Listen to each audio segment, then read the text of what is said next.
জার্মানিতে কোনো দিনও আমি সরস্বতী পুজো করিনি। আমার কাছে কোনো সরস্বতী ঠাকুরই ছিল না। কি অদ্ভুত, সব ঠাকুর ছিল কিন্তু আমার কাছে সরস্বতী ঠাকুর ছিল না।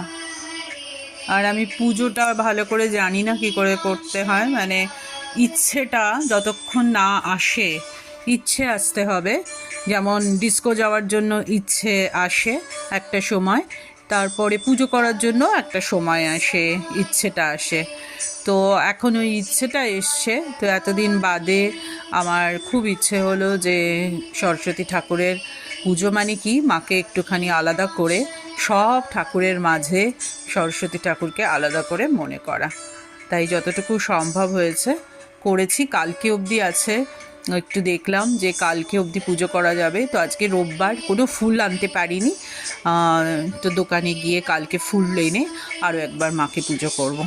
বেশ ভালো লাগছে করতে পেরে, মনে হলো যে সবই পারা যায়। আমরা যেমন রান্না করতে শিখে যাই একটা সময়, তারপরে বয়ফ্রেন্ড বানাতে শিখে যাই, কী করে বয়ফ্রেন্ডের সাথে মানে how to connect with them, এই সবগুলো তো আমাদের শেখাতে হয় না, না? তেমনি পুজোটাও মানুষ শিখে যায়। তো ওম সরস্বতী নমঃ। আজকে খুব ভালো লাগছে রবিবার জার্মানিতে বসে সরস্বতী পুজোর দিনে। সবারকে ঈশ্বর সরস্বতী ঠাকুর বিদ্যা বুদ্ধি দিক,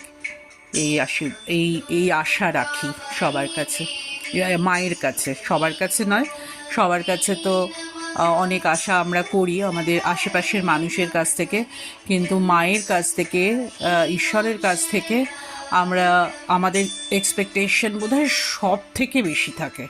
সব থেকে বেশি আমরা মায়ের কাছে চাই, এটা দাও, সেটা দাও, ওটা দাও, কিন্তু মায়ের জন্য সময় ব্যয় বোধহয় সব থেকে কম করি।